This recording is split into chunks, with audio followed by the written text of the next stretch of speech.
Secondary school creeper. When I was in secondary school, I had a pretty hard time adjusting to others.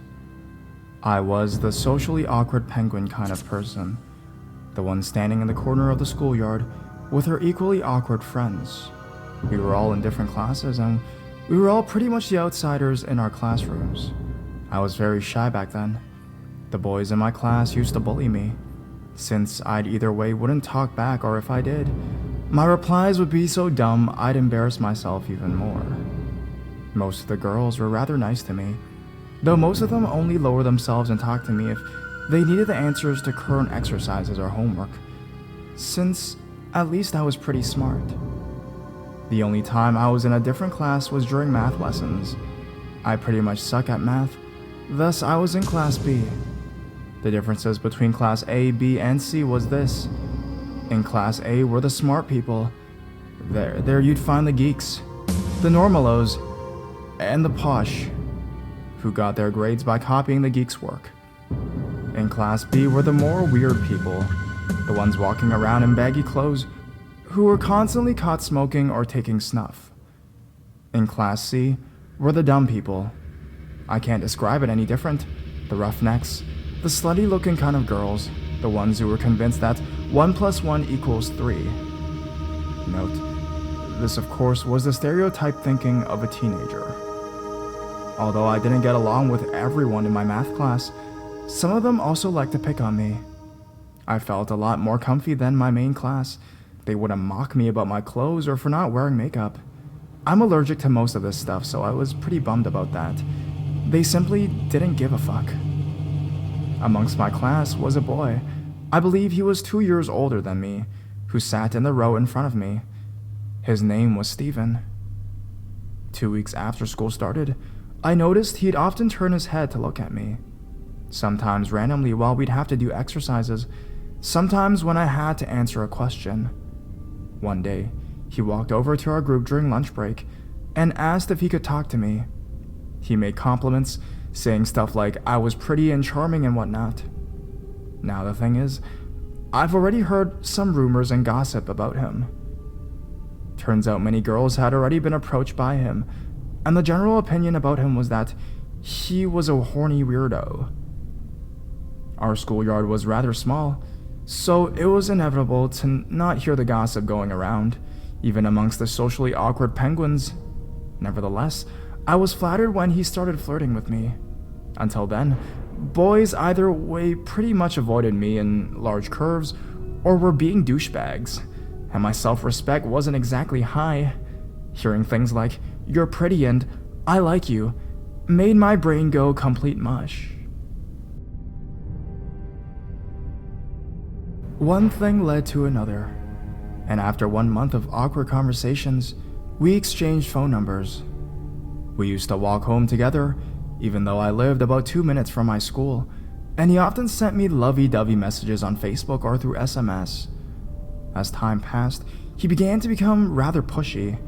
His text messages became more frequent and went from "I love you" to "you're so sexy," and ended up with stuff that was way too inappropriate. I never replied with "I love you." I either way wrote stuff like, "That's so cute of you," or just gave him a heart. I became pretty scared of him over time. He began to get more and more pushy, often trying to kiss me and calling me his girlfriend to others, even though I never said or agreed our relationship was more than a friendship. The occurrence that finally made me flip my shit was when I was at a friend's house on a Wednesday afternoon. We always had a free afternoon on this day, and I'm the kind of person who always forgets to take the phone with her. When I got back home in the evening and checked if there were any messages on my phone, I freaked out. Steven tried to call 54 times and sent 72 messages consisting of "Are you there? Why aren't you answering me?" and "Pick up the phone," over and over again. I didn't tell anyone about this at first. Next day in school, I told him to stop sending me messages or calling me. I had already rejected an offer when he wanted me to come over to his house for dinner while his parents were away and was generally creeped out. I wanted him to stop talking to me, stop approaching me, in short, leave me the hell alone. He agreed, all the while giving me the sad puppy look and repeatedly telling me how much he loved me. And although he kept his word and stayed away from me, he still sent me stuff on the phone or on Facebook wall. I didn't really care though, because I never used my phone a terrible lot. Then, out of the blue, he started following me. My house didn't lay on his way home. In fact, he had to walk pretty much the opposite direction. I didn't notice him at first, only feeling the tingly sensation of being watched, which I simply brushed off. There were many other students taking this way. One day I was walking with a friend who decided to stay over. Halfway home, she pokes me and asked if Stephen had recently moved houses. To my confused question, because he'd been following us the whole way. I asked the guys in my math class the other day if Stephen had recently moved to another place. His best friend declined, but I didn't think much more about it. Maybe he visited a friend living near me that day. A few weeks passed, and he still took the same way as I did. I tried to walk faster, and he'd adjust his speed, trying to catch up with me. Sometimes he'd ring the doorbell, to which I never answered, always waiting for him to give up and leave. Back then we lived in a 5-story house. My room was on the 2nd floor and the only window pointed towards our garden. We didn't have a fence or anything, so anyone could walk around our house and look into the living room. Sounds absolutely fantastic, right? We never had any cases of theft or break-ins though, because we lived near a farm which had this huge dog running around. He wasn't exactly a guard dog though. He'd bark and yap at every fluff passing by, thus annoying the shit out of everyone at night. Winter came by and left our garden in a big pile of mud. I used to look out the window a lot because my bed was right underneath it and you had a fantastic sight of the sky. As I watched the stars one night, my parents had already gone to sleep. I heard faint shuffling noises coming from outside. I looked down only to see someone standing in our garden, staring up to my window. The glass door to our garden has a PIR. If you went near it, the lights around the house would go on. They were very bright, enlightening the whole facade. I don't think I need to tell you who I saw, standing in the light in our garden. He ran away shortly after the lights went on, but you could clearly see the footprints in the snow, which had started to fall shortly after dark. I told my dad about Stephen, showing him some of the text messages he had sent me, not the inappropriate ones, of course. He assured me he'd take care of it, being your typical overprotective father. The next night, he hid around the corner in front of the glass door, where one wouldn't be able to see him while standing under my window.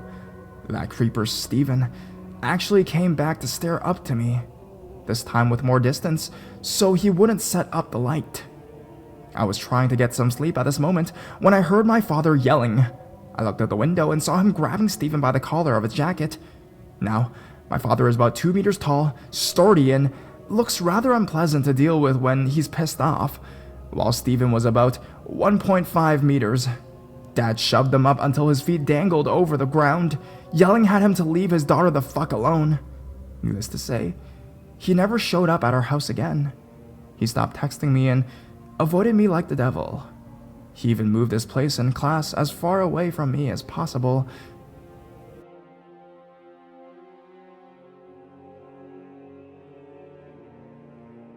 The finger across the throat. I'll start by saying I grew up in a small town in England, and just like anywhere else, everywhere has their fair share of rough areas. In this particular town, the majority are seen as rough. I used to hang out with what I know now as the wrong crowd. These thugs didn't go out to have a good time. They went out to commit crimes, theft, assault, general arseholery, and everyone in the borough knew their names and their reputation. But me and a friend, being the idiots we were, chose to specifically hang around with them. Life lessons, right? Anyways, all of a sudden, for no reason whatsoever, they had turned on us. They'd invite us out and make it seem like they wanted us there, but in fact, it was only to bully and belittle us, and this just got progressively worse. Me and my best mate used to frequent the under-18s nights at the nightclubs around town, and these thugs used to pool outside near closing time to wait for us to come out. At first, it was mainly bickering and shouting across the street, but this quickly progressed. Soon it was pushing, scraping, and attempts to jump us, basically 10 or more lads attacking one person, but to no avail until one day, they managed to get my best mate and promptly beat the shit out of him right outside the club. I feel so guilty for legging it out as soon as it kicked off now, but he never had any hard feelings and managed to get away somehow with only a few bumps and cuts. The next encounter is significant. We'd been in an under-18s night and nightclub up the road from the last attack, having a great time thinking they wouldn't know because we had switched venues. But they knew. And because of their notoriety, news spread around the club fast and we quickly found out that they were about 30 to 40 lads outside waiting for us. Fuck this shit, I'm not leaving the club. We notified the bouncers and thankfully they let us stay there until my dad was able to come and pick us up from the front door who I'd phoned. Me and my mate got in the car and the only way out is to drive past them. They're banging on the windows and most of them are putting their fingers across their throats, which we all know what that signifies. But being our daft selves, we decide to shrug it off as idle threats. That was until a week later while we were in high school. It was all over the local news. A shop owner to where we had both lived had been brutally attacked and killed by a group of 20 or so kids, battered with metal pipes, pool cues, whatever was long and solid, along with multiple stamps and whatnot. That was when we realized the threat was very real.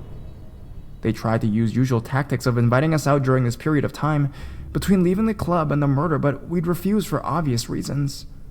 About 12 lads were arrested on murder suspicions, 4 were locked up for murder, some for accessory, some for stuff less serious. Close call.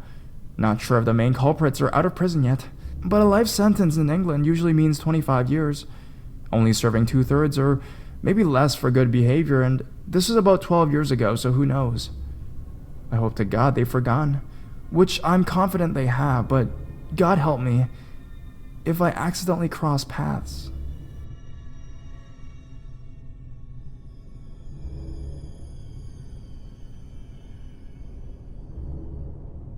Bullying taken too far.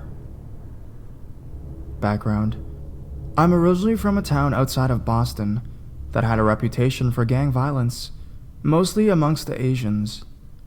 Gang activity has died down, but some neighborhoods can still be rough. I should also mention that I am Asian as well, but no, not in a gang. Parents moved to Newtown to start new, better-paying jobs. Story: I went to my hometown's high school freshman to junior year, then moved to another town before my senior year and transferred to that high school to finish up. Being used to a lot of diversity from where I'm from, this new school was predominantly white, with a handful of other Asians and other minorities, leaving us easy targets for bullying. I wasn't the type to take shit from other people, especially if they were racist. At first, they tried to hassle me, but they learned right away not to try again. I'm not a big kid, about 5'10" and slim, but I knew how to defend myself and was always there for the other kids getting bullied.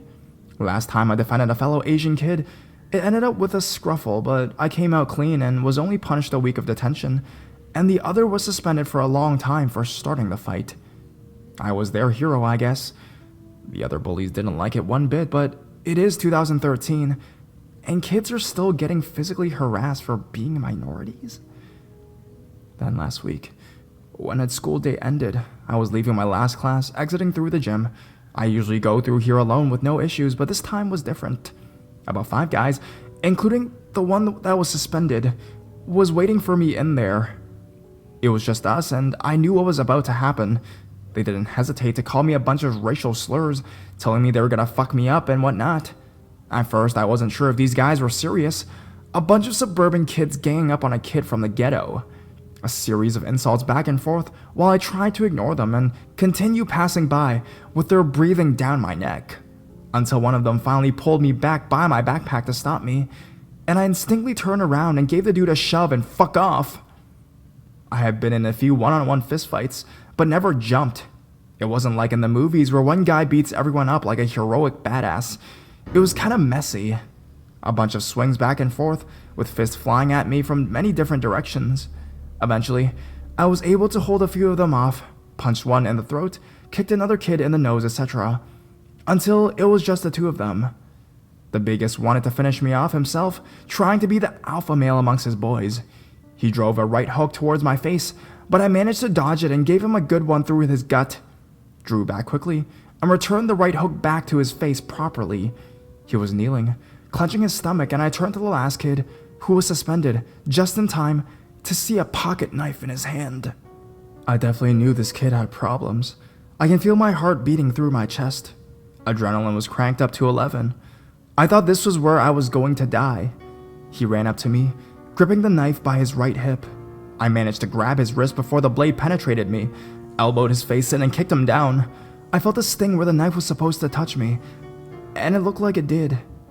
I lifted up my shirt to find a small cut. It was bleeding, but nothing serious, luckily. The attacker was on the ground with his nose bleeding profusely down his neck. He started apologizing and crying, saying they just wanted to rough me up a bit. I wasn't buying it, so I went up to him and threatened if he ever tried anything like that again, or on me or on the other victims, I was seriously going to fuck him up. I left him there. We weren't caught or anything. I didn't tell anyone except for the guys here on Reddit. I'm not sure if any of the other guys mentioned it to other people in school, but the bullying has stopped completely. I know this wasn't anything creepy, but it was life-threatening.